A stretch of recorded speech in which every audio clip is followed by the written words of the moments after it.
Voice of Disruption, I'm Ken Rutkowski. We get to meet people that are disrupting the world and themselves. You want to hang out with us? This guy sitting next to me, I've known for more than a quarter of a century. That's 25 years. His name is Robert Tercek. He's worked with some of the biggest companies on the planet that are changing the face of themselves, meaning literally their faces change. He's worked in the multimedia industry when that was red hot back in the late 80s, 90s, worked with MTV, worked with some big names from the OWN network to companies that are doing compression over the internet. Sony, I mean, there's a huge list of things. Long list of companies. Yeah, it keeps growing too. Do you start to forget about them? Like, I forgot I worked for them. You know what's really interesting is now it's recursive. So stuff that you and I were talking about in the 90s is now coming back, but in a different context. So things that were just an idea back in the 90s are becoming relevant again. Do you remember VRML in 1993, and now all of a sudden VR is like this big thing, and everyone's acting like it's all new. And it's like, well, actually, we figured this stuff out 25 years ago, and now finally the technology's ready, the hardware's ready, so we can actually deliver those experiences the way we envision them. Vermal is what we called it. It was inside Netscape. I remember it was like a really big deal back in the day, but it was all just wireframes because you couldn't render the pictures. You know what you were really known for in the past was your PowerPoint. Everybody went crazy over PowerPoint. Something that I've realized, I sat back and looked at the iteration of PowerPoint and Keynote, not much has really changed on those platforms. No, it's true. There hasn't been a lot of innovation. Actually, desktop software in general is stagnant. Why? And PCs are stagnant. Well, you know, mobile phone has kind of sucked all the profit and therefore all the attention out of the software industry. And then the second thing is the vaporization of the workspace. You know, the way we work, the tools we use, what we used to think of as an office, all of that has shifted a lot in the last couple of years. I mean, for example, how many people do you know who started companies in the last couple of years that don't actually have an office? A lot. Most, right? Digital nomadic. All these people in Coin World here, they're all working out of WeWork offices. Coin World? You know, like people that work in the crypto, yeah. the crypto companies, none of them actually have like a physical place. Part of it is because they don't really want to be pinned down to one tax nexus. Like they like to keep that nimbleness. But the other part is today, we've got enough technology to substitute for what you used to have to get done in a physical space. And that's a really big idea.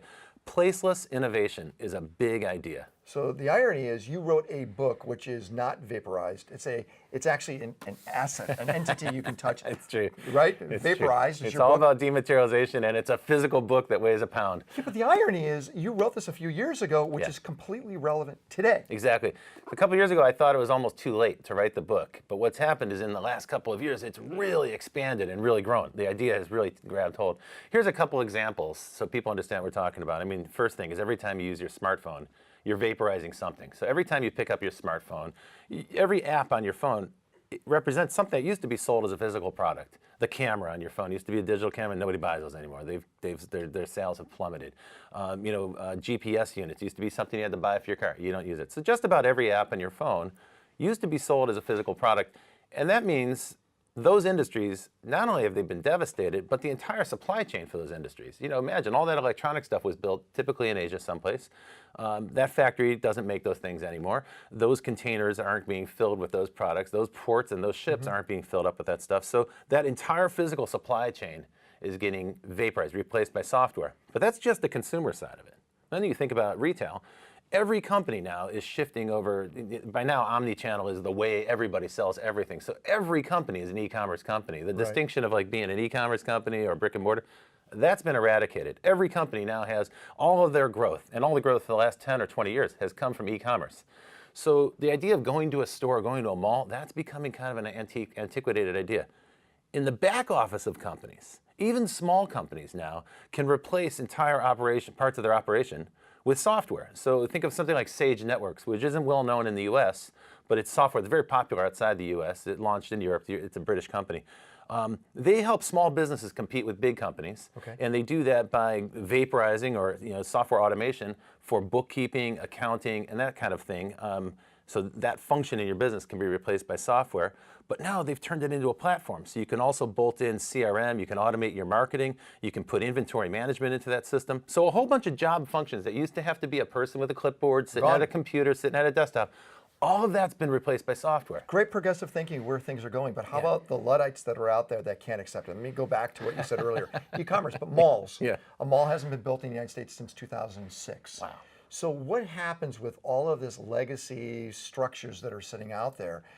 they can't be vaporized. They're That's true. taking up physical space. That's true. What do we do with the old? So there's two things that can happen with them all. What's happening in retail, the big picture with retail, people always say, oh, retail's getting devastated. Last year was the worst year. 2017 was the worst year in 10 years for the retail business. 100,000 jobs are lost. 11 major chains closed their doors forever. So it looked really bad. But there's a more subtle story. It's a lot more interesting than just retail apocalypse. That's the story headline you'll see in the newspaper. I think it's not very accurate. The much more interesting is that profit and revenue is being redistributed in retail. Okay. So if you're a middle market retailer, if you're just like a Macy's, like a general department store, or a Kohl's that serves women, it's also kind of like a department store, you're going to be in real trouble because nobody really needs that store anymore. And a lot of what you would have bought at that store, you can get online, and most people do. So those stores are experiencing tremendous trouble. But if you look at the Dollar Generals and the discount companies, they're doing quite well. They're doing great, right? And the other end of the spectrum, the high-end retail, they're also doing really great. So what's happening then is profits being redistributed in the retail world. If you're a middle market retailer who doesn't really distinguish in any way from other big box stores or from online, people are probably going to prefer online because they don't have to deal with the mall or the parking. But if you're high-end or super discount, you're going to find you have a lucrative niche. Sounds like that's actually the direction of the population, right? There's two different That's sides. really interesting. Right? You're right. And they're almost counterbalancing one Retail another. serves customers, and so if the customers are getting divided into income inequality slots, then sure, retail's going to evolve that way. So let me talk about Robert Tercek, okay? I believe, is it Czechoslovakian or is it Ukrainian? It's Slovenian. Slovenian. Yeah, Okay. Slovenia. It used to be a part of Yugoslavia. Yeah, it's Yugoslavia, that little right. corner of Yugoslavia now that is right next to Austria. You come from a big family. Big family. Very competitive family. Yeah.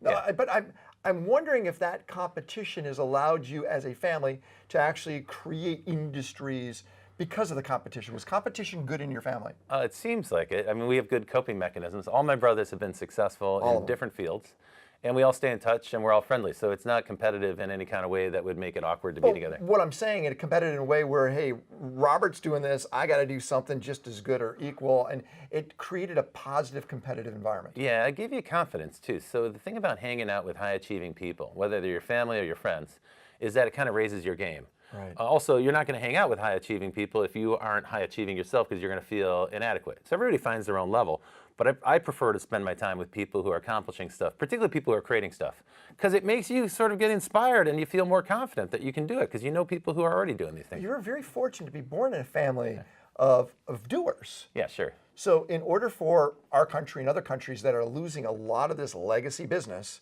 how do you get them to become a doer type nation or a doer type culture? That's a super good question.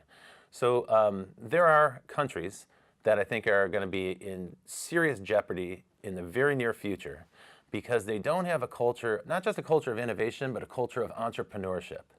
And by that, I don't mean that there aren't entrepreneurs because actually, if you go to like Africa or Latin America, entrepreneurs there are better than American entrepreneurs because they have to solve much harder problems. You know, even before they get started with their day, sometimes you have to run a generator to turn on electricity or you have to boil water in order to make coffee or something.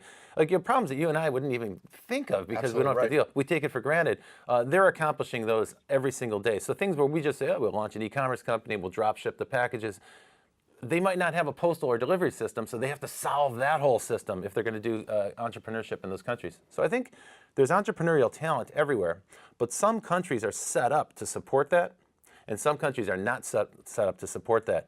Those countries are going to have real trouble in the future. Don't you think maybe a certain class, specifically in our country, and maybe even Europe, where those jobs are being displaced by this vaporized world?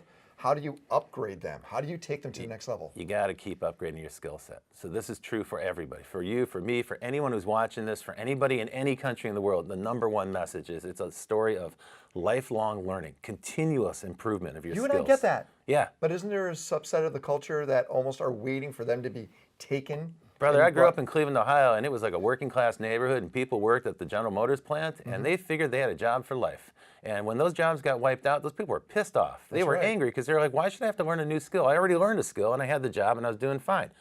So they don't feel like it's their problem. They feel like it's somebody else's problem to figure out what they're supposed to do. But now these people, now all these people have turned into Trump voters, right? Because they're angry at globalization, they're angry at liberals, they're angry at Democrats, they're angry at banks, they're angry at everybody. Who they really ought to be angry with is themselves because they were lazy and they didn't upgrade their skills. So you must upgrade to stay in this new society of everything being vaporized. That's exactly it. You know this because you travel. When you go overseas, you see the entrepreneurs there. They're hungrier, they're more driven, they push harder, they fight harder, they surmount bigger obstacles. So even if you just like ignore what's happening in your own neighborhood, or you take it for granted because we got it pretty easy here in the U.S., what you have to take into account now is we compete on a global level, and there are people out there who are much hungrier, who don't sleep. And that's where I want to go. What is the next big nations we should get excited about? I mean, we look at Africa. Yeah. Africa, of course, will be the most populated area in the next 20 to 30 years. Yeah. Okay, because Asia is going to stagnate eventually. Okay. Do we look at Africa as the next big outsourcing environment, or do we look somewhere else? Where is the next big opportunity? That's an interesting question. First of all, I'm not so sure about outsourcing or offshoring. It might be that we're re-onshoring, if that's a word. Localized. Yeah, because the way manufacturing is going with dark factories, robotic factories, and custom manufacturing and overnight shipping, what we're trying to do now is shrink that cycle where, instead of like designing a fashion brand and then you go get it made somewhere in Asia and then those things get put on a ship and embroidered, that takes months, right? Right. But people want stuff right now. So that speaks to local manufacturing. So I'm not so sure the future is about offshoring. Definitely the future, though, is about distributed workforces. So people can live in a place where they love to live, which might mean at home where they grew up, or it might mean you move to another place. Lately, I've been working with the government of South Australia. It's a super cool place. The landscape looks like Malibu. It's gorgeous. It's sort of like California before it got too crowded and expensive. Beautiful place to live. Non-GMO, they grow all the food for Australia there. They grow all the wine. It's a great place to go. It's a great place to raise a family. But it's the manufacturing center for Australia, and so they need to get out of that industrial era and into kind of an information era. So I'm helping them with innovation. And what I'm trying to get them to understand is that innovation can be attracted to South Australia, but doesn't necessarily mean you have to bring people to South Australia. All they need to do is create a favorable tax environment and favorable rules for placeless companies, dematerialized companies that operate all over the world. And the fundamental thing they need to do there is bring in high-speed internet. So I'm very happy to say that the innovation team in South Australia has made Adelaide the first gig city outside of the United States, and they're going to connect to that high-speed network. So they'll have the fastest broadband in Australia. That's pretty exciting. That should spur innovation. It's certainly going to make people think twice when they graduate from the universities there. They have great universities.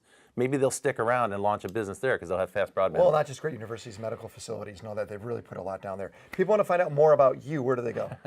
I think go to my website, roberttercek.com. They Books can there too? Connect with me on Facebook because I got a whole bunch of people there talk to me in conversations every single day.